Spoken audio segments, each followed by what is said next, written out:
India, the world's second-largest wheat producer, announced on Friday to ban its wheat export to ensure domestic food security and bring down domestic prices. The notification was issued by the Directorate General of Foreign Trade under the Federal Ministry of Commerce and Industry on Friday.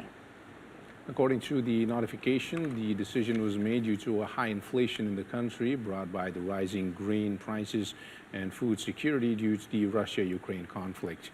The notification says India's inflation rate rose to 7.79% in April, which is the highest level in nearly 8 years, and the rising grain prices have become a main reason for the growing inflation rate.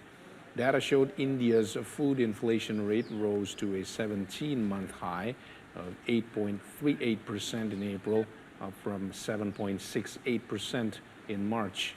The Indian government says it would still allow wheat exports whose letters of credit were already issued and those exported to other countries as food aid. Over the past 2 months before the ban was announced, Indian wheat exporters have seen more than 4 million tons of wheat ordered for export, accounting for nearly 60% of India's entire wheat export in the last fiscal year.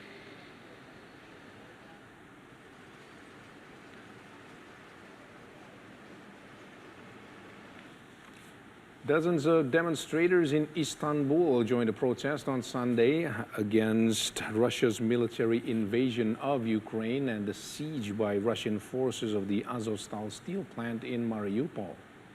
Chanting slogans of support for Ukraine, the protesters called on Turkish President Recep Tayyip Erdogan to provide assistance with the plant's evacuation.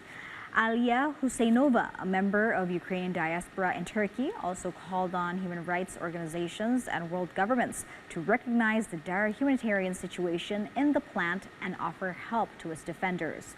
A few hundred troops are left in the sprawling steel plant, and for the past 80 days and nights, they have prevented Russian forces from taking full control of the port city of Mariupol.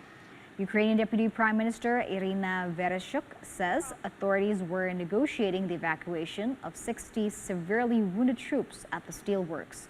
Turkey's presidential spokesman Ibrahim Kalin says his country had offered to evacuate wounded Ukrainian soldiers and civilians by ship from azovstal. Of course, in the background, you can see Smithers Lake right there.